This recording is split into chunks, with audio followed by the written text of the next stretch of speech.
Take a Look, the only place where world leaders are under siege, CIA operatives go rogue, and two best friends take a life-changing road trip, all before lunchtime. If you want to live, you'll follow my lead. She's saving the world one summit at a time. G20, a high-stakes thriller from Prime Video. We're sitting down with the unstoppable Oscar winner Viola Davis. She's the president, Anthony Anderson by her side. I want to find and kill the people who murdered my wife. From espionage to emotion, The Amateur, the gritty new CIA drama. We've got its star, the always intense, the always compelling Oscar winner Rami Malek. And why not continue to Oscar it up with Oscar winner Laurence Fishburne by his side?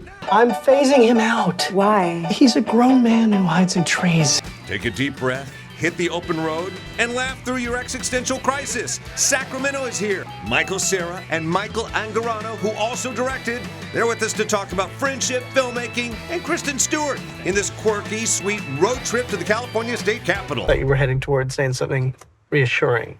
Yeah, me too.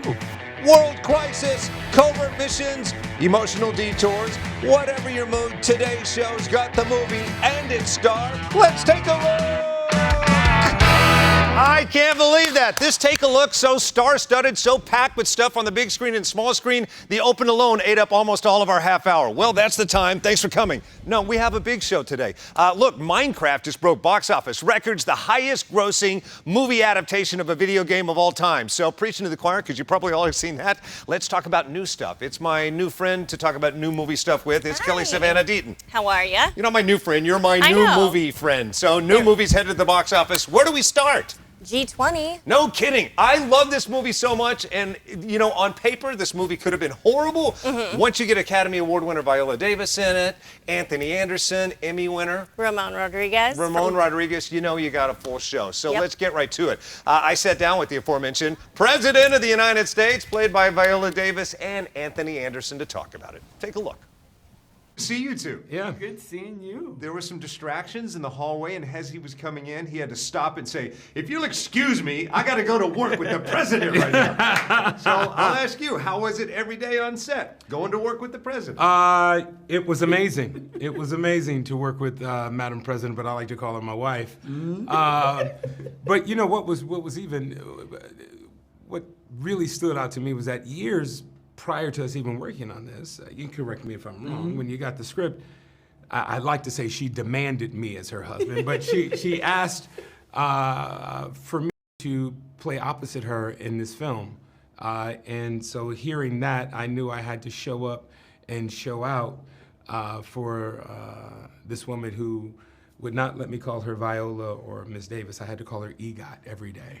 I demanded it. But just for me. Everybody else. He slipped a couple of times.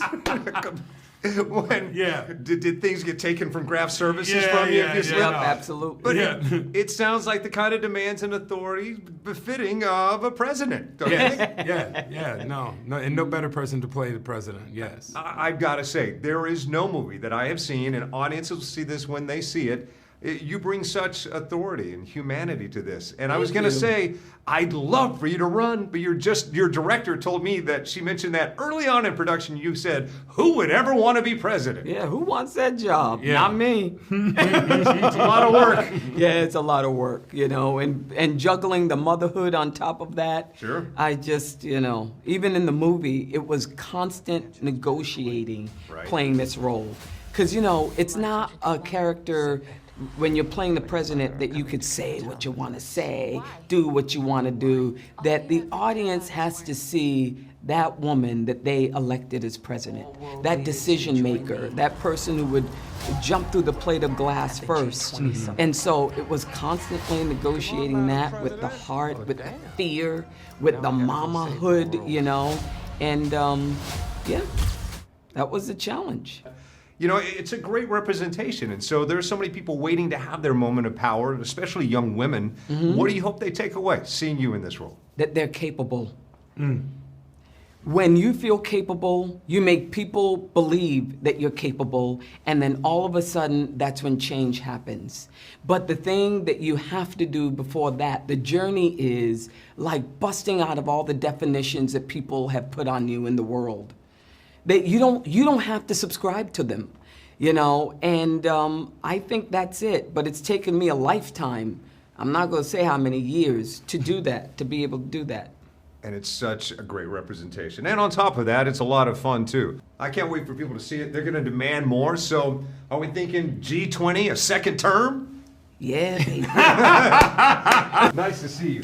You too. Good to see you, Mark. Hey, G20, look at that. I'm already titling the sequel. There should be. I love their relationship in this, and then especially the action that she truly brings. Yes, and she has my vote, by the way. What a speech. We Yeah, should no kidding. Women's empowerment. elect No her kidding. right now. But also, she trained so much for this movie. I think something has to be said about that. At age 58, she did the tactical training, the jujitsu, the close quarter choreography, fight style, and everything. You actually see her training in the movie Yes. alongside who? Ramon Rodriguez. Whoa, wait a Sorry. minute.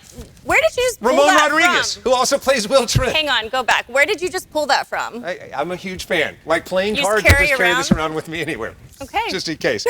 No, he is Will Trent on ABC television. He is a great leading man, but in this plays a great subordinate guy, and that's why the ancillary cast of this movie are equally as great. Yep, I agree. Yeah, we talked about the training and being prepared and Viola Davis and all the rest. Take a look. You know, if you look at your storied career, your characters have all been through a lot. There's little you haven't done. However, this movie pushes it even further. It does. I mean, there's a lot of action. And it's something that I think, you know, drew me to it early on. Was like, okay, this could be kind of a throwback, fun action film. And so I knew that going into it, knew I was going to require some training.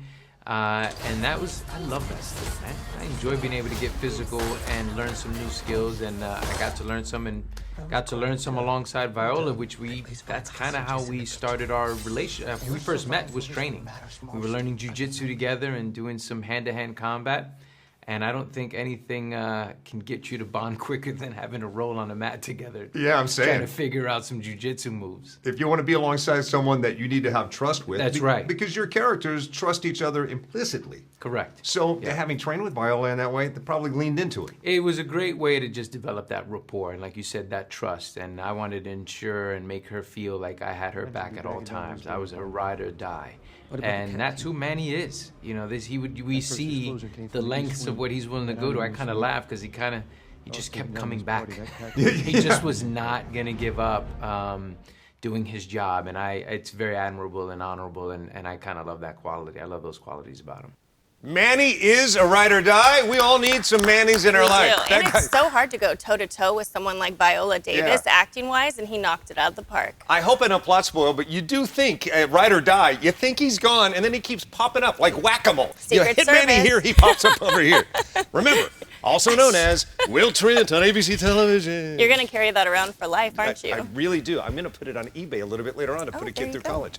All right, so that movie is amazing. See that movie because? Because the cast is exceptional, and who doesn't like a badassery woman like that takes names, kicks butt, Exactly. does the thing. I couldn't have said it better without getting in trouble.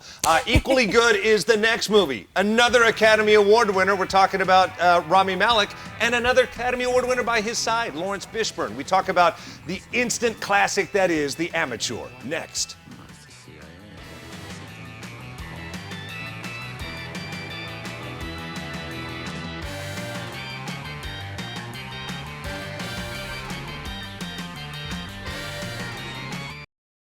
Hey, welcome back. It is Take a Look. My name is Mark S. Allen. This is Kelly Savannah Deaton. Hi. On Instagram, known as Kelly Savannah Deaton. I'm at TV Mark S. Allen. Hey, shout out to the people serving the United Yes. States all over the world in 177 different countries and territories worldwide on AFN. Shout out, troops. We thank you. We very much thank you. All right, speaking of all over the world, this next movie takes you all over the world. Yes, we've got Paris, London, Turkey, The Amateur. It's so amazing. It's a remake of a 1971 film, and so many people have kind of forgotten that film. I'm glad that they brought it back. I didn't even know there was a... That's what I'm saying. For young millennials and Gen X, it's a brand new movie. For me, I remember the original.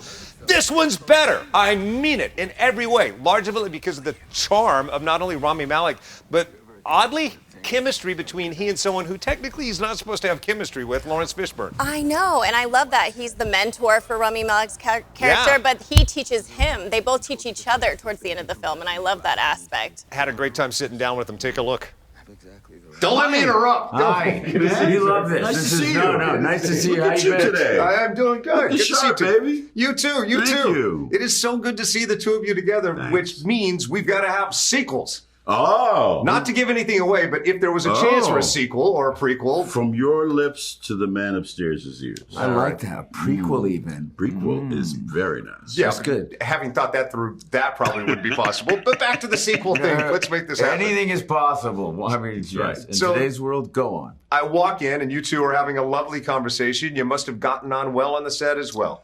Yeah, we did. Before, during, after. Yeah, we met years and years ago, and we fell in love with each other, and we wanted to work together, and here it is. Here it is. In your amazing career, you've pretty much done it all. But now there's one new thing that you've added. So talk about how this is a unique experience for you. You have to help me. Yeah, it's funny. I was lost leaning me. on you. I will say this: working with Laurence in every take is unique. He's surprising. There are moments where that slap in the face feels incredibly real. I was going to get to that slap in the face and how real was that? And did you say, look, don't hold back, bring it? And then did you have to say, don't bring it quite as much? It's the sweet touch of that only a pro can handle Just with such a little elegance. Goldilocks there, just right. Little Goldilocks. Just a little brush. It had just enough on it. Just enough pepper. Just enough pepper. Maybe get a little water going behind the eyes, but not to let any tears drop. Such a special dynamic, and I love the dynamic that they have in Yes. person. Such nice people. He was nice to you even after that little rude comment you made, Which one? where you said there should be a prequel that would cut his character out completely. What's wrong with you? The minute I said, hey, this would be a great prequel, which would mean Rami would not Just be in it digging at yourself all. deeper. Anyway, they were nice. And this movie is great largely because of them, but it's not just because of them. Because of the powerful women, of course. Yeah, exactly. Rachel Coming and up. Katrina. Yeah, exactly. Rachel and Katrina. We're talking the star of Outlander, the star of Marvelous Mrs. Maisel. They make this movie what it is, too. They join us next.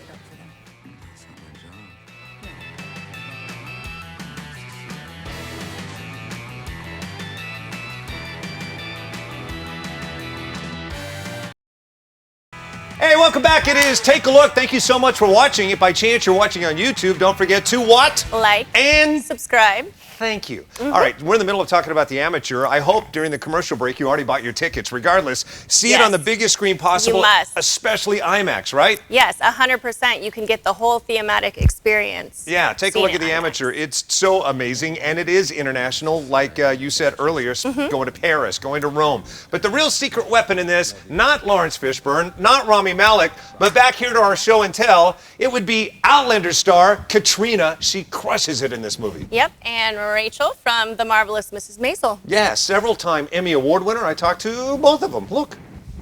Good morning, you two. Good morning. You know, I say this in interviews all the time, but I mean it so much so now. It's so great to see you. You're better now than the last time I saw you, which was in this movie. Tremendous True. We're both doing better. Yeah. Yes. You're doing so much better, both of you. So let's dive into it. These roles for you, you've played iconic roles before, whether it's Midge. You know, this role, however, it seems like you can invent so much of it. It's not all on the page.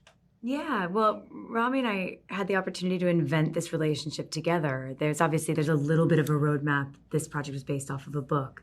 But we had the great joy of getting to jump on FaceTime and spend some time just deciding what the most impactful version of this relationship would look like, because there's not a ton of real estate to get the audience invested in Heller's journey. You have to feel what this relationship meant to him in order to be on his side through this kind of morally ambiguous quest for, you know, revenge, justice. Yeah. If the audience doesn't believe the relationship, then you don't have a movie. Like the Yeah. organic core of it starts there. And then for you, arduous task trying to prepare questions for 3 words can ruin the whole movie. I know. How would you describe this character? Well, she's kind of a solitary figure.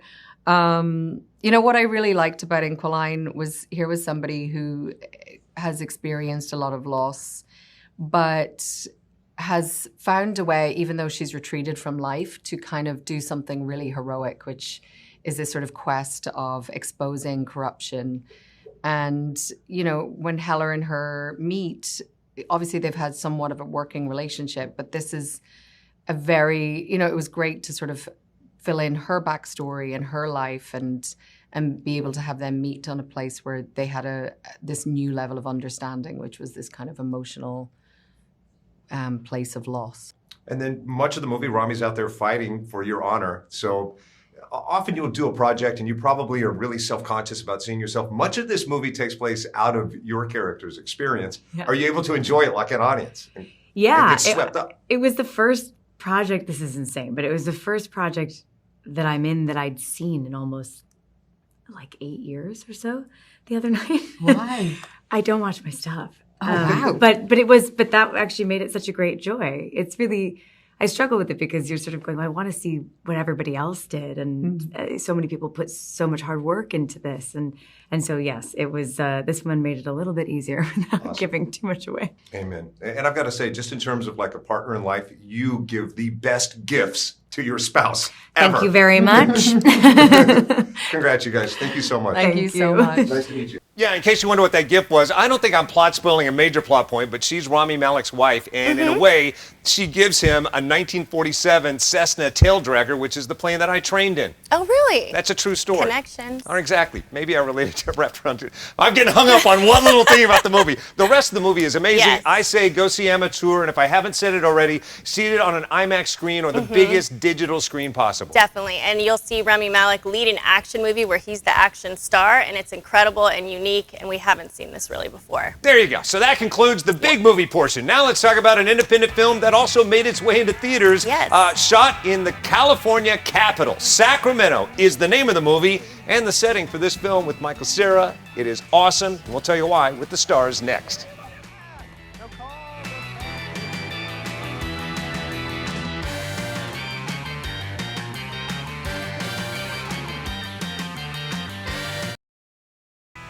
Hey, welcome back. Thanks for hanging out with us on Take a Look, a show that's about things that are on the screen that you're watching right now or perhaps at a movie theater.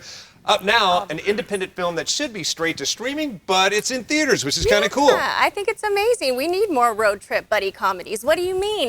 We should have more of them in theaters. Exactly. I think road trip comedies are better when shown in a big way like this.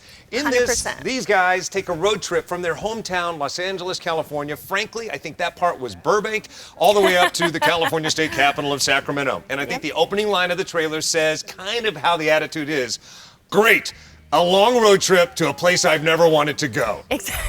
Exactly. However, I would say it's truly poignant and such a nice movie. It is, and it says a lot about friendship and loyalty and how our lives change, and sometimes we can just buckle our seatbelts and put on our helmets. There's nothing we can do but enjoy the ride, just like this movie. Exactly. I talked with star Michael Cera and the writer, producer, director of this, full Michael service. Angarano, about the journey, and also because I used to spend time in the stomping ground about the city itself. Take a look.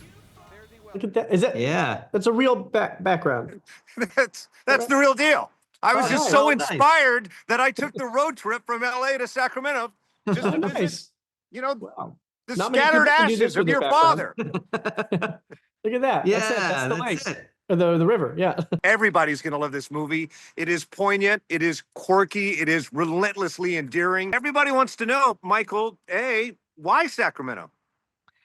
And the truth, the honest to God truth is that Chris Smith and I were driving around in LA one day and we were unemployed. We just did a pilot that didn't get picked up that we acted in. And so we had nothing to do. And we saw a sign that said 5 North Sacramento. And the scene in the film, hey, you want to go to Sacramento? Sure, let's go on a long drive to a city I know nothing about. Is basically the impetus and conceit of this film. So initially, the reason for Sacramento was pretty arbitrary, and then when we started to make it, people would ask us that question, and I was always like, it just has to be Sacramento. It couldn't have been anything else. It could have been, but it would have changed the whole texture of everything. Yeah, if you need to do a sequel, Fresno, maybe, perhaps. Fresno, there, right? Little series. So, Michael C., you took the bait, both in the movie and I guess in real life by agreeing to do this movie. You came to town. What was your experience like making this movie? You've made a movie on every different level. This had to be a unique venture for you. It was great. I mean, I found it irresistible, the idea of making this movie with Mike and, just getting to do this with a friend and do such a personal story and a script that I really loved. It was too good to turn down. Now that we talked about the city, the takeaway is infinitely greater. There's something like on the level of Sideways or Real Pain, only this is its own special thing. Michael, hey, what do you hope people take home? Honestly, I can't control what people take home. It's obviously very personal, not only for me, but everybody who made it. Everybody has some personal investment in it, but we just had so much fun making it, and if that is able to translate to a viewer, I feel like that's worth it.